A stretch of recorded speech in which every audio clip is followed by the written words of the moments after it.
Alright, before I get started on this video, water is key. But no, seriously, before I get started, I do want to mention I'm doing a Cash App giveaway of $50 whenever my channel hits 100 subscribers. So all you gotta do to enter the giveaway is like the video, watch the video all the way to the end, subscribe to my channel, and comment down below done with a pink heart. And I will announce the winners on my Instagram page, which is right here, so please follow me on there. I need some more water. Alright, so by the title, I'm sure you know what I'm going to discuss. My leg is cramping, I'm sitting down on this chair. Alright, so by the title, I am going to be talking about how I remain unbothered as a single mom. And trust me when I say being a single mom is hard. I have a 7-month-old. So, the first thing I do, well, I'm just going to be honest. Sometimes it does get to me, like that I'm a single mom. Many times I cried and thought, like, how can this happen to me? Like, I know it's very possible, and I know it's happened to a lot of women. After the baby comes, they end up single. But obviously when I was pregnant, I never thought that I would be single, because my ex promised me the world. He promised me he was gonna stay with me, like, you know, like they promise a lot of stuff, and in reality they don't keep their promises. And you know, you think, oh well, mine is different, you know, mine's gonna listen to me, and most of the time they turn out to be just like the other guy. So I'm not gonna lie, like it was very hard at first, but over time, like, I know they say time heals, and it does. Like over time I've just remained happier and stronger, and I don't care anymore. I'm not sad anymore. Like being a single mommy, I'm actually proud of that, because I feel like I'm raising her on my own. Like I thought I needed a man to help me, but in reality you don't need a man. Yeah, so like in reality, like you don't need a man.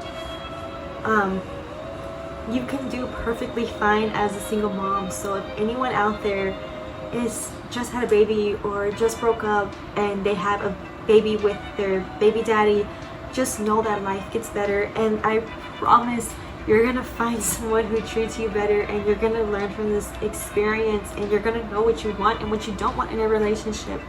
And honestly, like, me and my ex split it, I think when my daughter was 4 months, so like 3 months ago. So honestly, like, I'm still going through it. Like, you're gonna have days where you're so happy, and you're gonna have days where you're so sad, and you just can't stop thinking of the memories, because especially if it's a long relationship, like we were together not that long, but 2 years, so it was a pretty good amount of time, 2 years.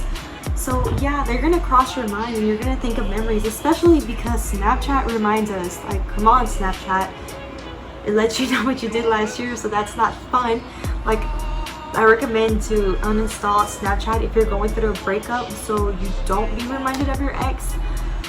But like, it's hard, especially the way me and my ex ended. I basically found out he had a girlfriend through a TikTok app.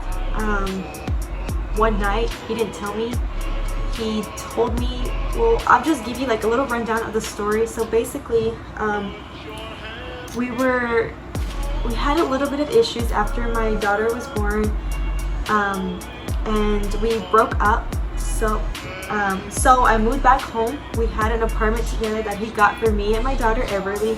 He got an apartment for us because he wanted us to live together, and I wanted to live together too. I kept telling him, you know, we need to get an apartment. I'm pregnant. I can't be living at my mom's like this. So he got one. So when we broke up, I got all my stuff and moved out, because we broke up and that was it. We were done, and I thought we were really, really done when I broke up. But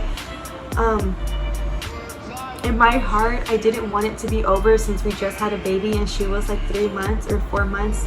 I wanted to keep trying, so both of us decided that we wanted to try again for our daughter and to see, you know, where things lead. So we were talking, we were talking on good terms. And I remember one day I was at McAllister's and he calls me and he's like, hey, he works at a warehouse, so he was like, hey, my job offered for me to go to California. They need more employees because COVID. I guess California needed more workers to produce more grocery. I'm not to produce, but like to ship out more groceries or something like that. So he was like, can I go to California? Like, what do you say? And I was like, yeah, sure, go. And he was like, yeah, okay, well, this is gonna be for our future house. This is gonna be for our family. You know, he's telling me all this stuff. So I'm just like, yeah, go. You know, this is gonna be great. You're gonna save more money, and we're gonna get together and we're gonna build a house. Not build a house, but, you know, buy a house or something. So he promises me that he's gonna FaceTime me when he's over there, which he does. He does FaceTime me a couple of days, but I don't know, like, you can tell, like, through text messages when someone doesn't want to text you or be with you. Like, you get a vibe, and I was getting a vibe that he doesn't want to be with me because he wasn't responding. Sorry, my leg is crampy.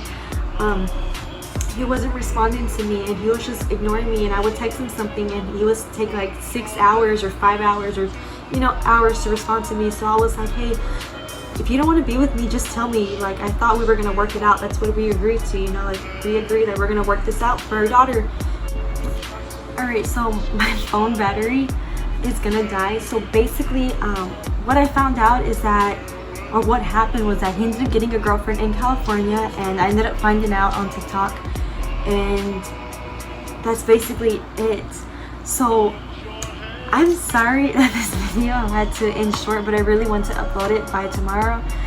So I will see you guys in my next video. So thank you so much for watching. Bye.